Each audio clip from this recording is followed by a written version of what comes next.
Namaskar, myself Dr. Jaivir Shah, and today we are going to discuss about previous year questions of the patent agent examination related to 2018 and 2016. Hindi में बात करेंगे, comfortable language है and अगर आप preparation कर रहे हैं pattern agent examination की तो आप इसको अच्छी तरीके से जान पाएंगे। 31 एंड 32 क्वेश्चन जो है वो MSQ टाइप है, मल्टीपल आंसर सही है वहाँ पर एंड 32 ऑनवर्ड्स जो 8 क्वेश्चंस हैं वो सिंगल वाले क्वेश्चन है, यानी 32 ऑनवर्ड्स 2016 के पेपर के क्वेश्चन हैं, 31 एंड 32 2018 से है। चलिए बात करते हैं which of the following is are 31st question की, which of the following is are not patentable as per the provision of the patent act. Section number 3 को याद करना है हमें, सारे ग्राउंड पता होने चाहिए। अ सर्जिकल इंस्ट्रूमेंट पेटेंटेबल है, हाँ पेटेंटेबल है, is not patentable, which of the following is are not patentable, उसके बारे में बात कर रही है। तो सर्जिकल इंस्ट्रूमेंट तो पेटेंटेबल है। कंप्यूटर प्रोग्राम 3K के हिसाब से पेटेंटेबल नहीं है। Discovery of any living thing 3C के हिसाब से ये भी पेटेंटेबल नहीं है। A clock having 10 hours and each hour divided into 100 minutes, ये इलॉजिकल है क्योंकि पूरा टाइम 12 आवर्स का है, तो ये जो नेचुरल लॉ है ना उसके खिलाफ है, तो ये भी 3A के सेक्शन के हिसाब से पेटेंटेबल नहीं है। So which are the following is are not patentable as per the provision of the patent act is B, C and D। तो आंसर इसका रहेगा B, C एंड D। चलिए नेक्स्ट क्वेश्चन के बारे में बात करते हैं। Applicant A has been granted a patent as per the patent act. Applicant A ने ए को ग्रांट मिल गया पेटेंट एक्ट के हिसाब से। The exclusive right would be conferred upon a to prevent third parties who do not have his consent। तो वो क्या कर सकते हैं उस राइट से? थर्ड पार्टी को मेकिंग से रोक सकते हैं, जी हाँ। सेलिंग से रोक सकते हैं, जी हाँ। इंपोर्टिंग से यूज रोक सकते हैं, जी हाँ। यूज करने से रोक सकते हैं, जी हाँ। तो A, B and C are the correct answer. D, none of the above is the wrong answer. So A, B, C is the correct answer in case of 32 question answer. चलिए अब बात करते हैं 33 onwards एक ही answer सही होगा 40 तक। So which section of the patent act refers to power of the controller to make orders regarding substitution of applicants? Substitution of application के लिए आपको 20 नंबर याद आना चाहिए। 19 है potential infringement, power of the controller in case of potential infringement. 21 क्या कह रहा है कि जब फर्स्ट एग्जामिनेशन रिपोर्ट बन जाती है उसको 6 महीने के अंदर अंदर एप्लीकेंट को रिप्लाई करना होता है, वो 3 महीने और बढ़ सकते हैं फॉर्म 4 फाइल करके। बट अगर नेचुरल कैलेमिटीज आए, नेचुरल डिजास्टर आए, तो उस केस में और भी टाइम एक्सटेंड हो सकता है, तो वो सेक्शन नंबर 21 में मेंशन है। सेक्शन नंबर 22 ओमिटेड है, तो ये तो आएगा ही नहीं। चलिए तो आंसर करेक्ट इज 33 का आंसर रहेगा b is the correct answer. चलिए 34 पे चलते हैं। A new ester of a non medicine with carboxylic acid chain is patentable if, अगर नोवन मेडिसिन है उसमें न्यू एस्टर डाला गया है तो वो कब पेटेंटेबल होगा? It shows significant improvement therapeutic efficacy efficiency then the said acid. Yes true है, 3D के हिसाब से तो यही सही है। It shows higher melting point, नहीं मेल्टिंग पॉइंट से कुछ नहीं लाएगा चलेगा। It has a better solubility, no. None of the above, no. तो ये होगा सही आंसर। इसको समझने के लिए अगर अगर एनेस्थेसिया किसी को दिया जाता है, पहले अगर एनेस्थेसिया की कोई एक टेबलेट बनी होती जिसमें से एनेस्थेसिया देने से 10 मिनट के लिए उसका असर रहता, अगर किसी ने सेम कंटेंट में कुछ ऐड करके ऐसी मेडिसिन बना दी कि जहां पर एनेस्थेसिया का असर 6 घंटे तक रहने लगा, तो पूरा ऑपरेशन के ड्यूरेशन में वो रहने लगा, तो उस केस में तो a new ester of a non medicine, ये उस केस में आएगा कि थेराप्यूटिक एफिशिएंसी उसकी बढ़नी चाहिए, जैसे अभी आपको मैंने एग्जांपल देके बढ़ाया उसी तरीके से। चलिए 35 नंबर का क्वेश्चन।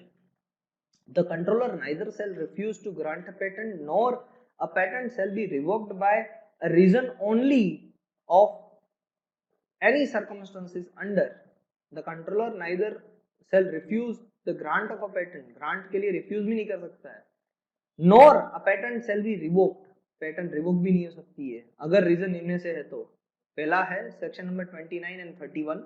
सेक्शन नंबर 29 कहता है हमें और बात बताता है सेक्शन नंबर 29 कि अगर कोई एप्लीकेंट ए है, उसने अपनी एप्लीकेशन फाइल करने से पहले किसी और पर्सन ने उसकी नॉलेज के बाहर उस एप्लीकेशन को फाइल कर दिया है, तो हाँ, तो वहां पर कोई ऑब्जेक्शन नहीं होगा, रिफ्यूज भी नहीं कर सकते हैं कंट्रोलर।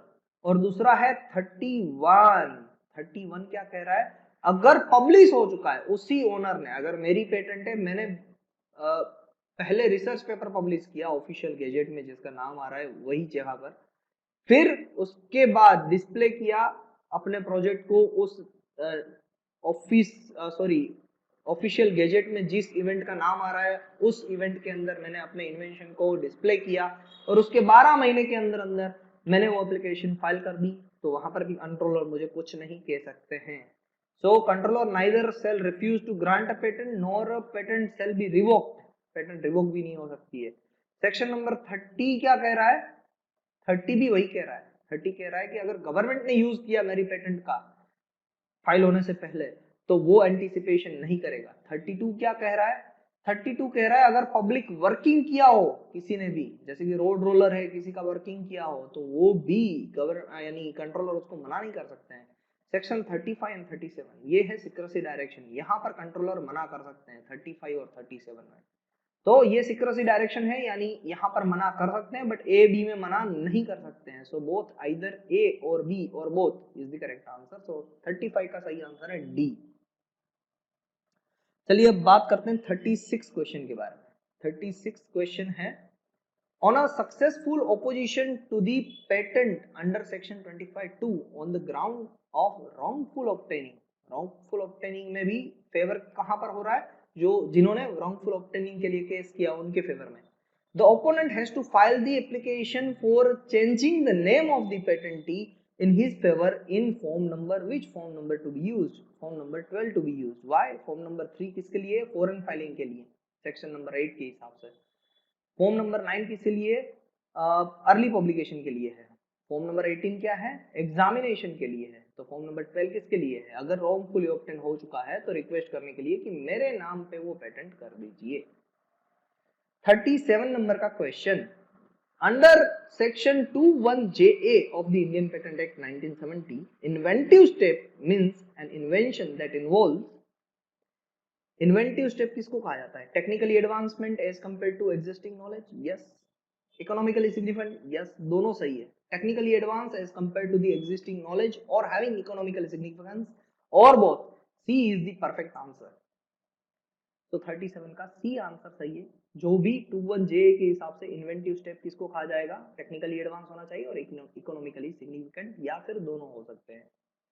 38 number का question, international application means an application filed in WTO, World Trade Organization, no, an application for a patent made in accordance with the Patent Cooperation Treaty, yes, an application for a patent made in accordance with the Budapest Treaty, no, it's a Patent Cooperation Treaty, B is the correct answer। 38 का B answer correct है। चलिए 39 पे आ जाते हैं। Question number 39 है, discovery of a new galaxy is not patentable because of 3C। 3B में क्या है, मोरालिटी। 3A क्या है, नेचुरल लॉ। और A क्या है, patentable subject matter to fulfilment of novelty and inventive step. Discovery of a new galaxy is a patentable subject matter to fulfilment of novelty and inventive step. अरे भाई, कहाँ novelty है, कहाँ inventive step है, कुछ inventive नहीं है, जो था वही बता दिया। यानी अगर न्यूटन ग्रेविटी की डिफाइन करता है ना, ग्रेविटी, और उसको पेटेंट करवाने जा रहा है ना, तो उसको पेटेंट नहीं मिलेगी भले ही वो साइंटिस्ट हो। Okay, so as per the 3C, new discovery of a new galaxy is not patentable. 40 number का question, last question of this video, under which section of the patent act the examiner to whom the application is referred conducts the examination। कौन से section के अंदर ऐसा लिखा हुआ है examiner को एग्जाम कंडक्ट करनी है, तो ये पूरा आएगा 12 पे, क्योंकि 11 प्रायोरिटी ऑफ क्लेम्स के बारे में बात कर रहा है, 13 एंटीसिपेशन के बारे में बात कर रहा है, एंड 14 जो एग्जामिनर जो रिपोर्ट दे रहा है ना वहां से 6 मंथ के अंदर एप्लीकेंट को वापस रिप्लाई देना है, उसके बारे में बात कर रहा है। तो आंसर तो सही यही है और सेक्शन 12 के जहां पर लिखा है कि एग्जामिनर को exam which of the patent examiner to whom the application referred conduct the examination, section 12 के हिसाब से वो एग्जामिनेशन कंडक्ट करता है।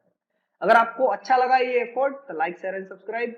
अगर कुछ कमेंट कर रही है मेरी इंप्रूवमेंट के बारे में या फिर आपको कोई जेन्युइन क्वेरी है तो वो कमेंट में लिख के भेजिए, मैं आपके कमेंट का आंसर दे दूंगा। Thank you very much, have a nice day.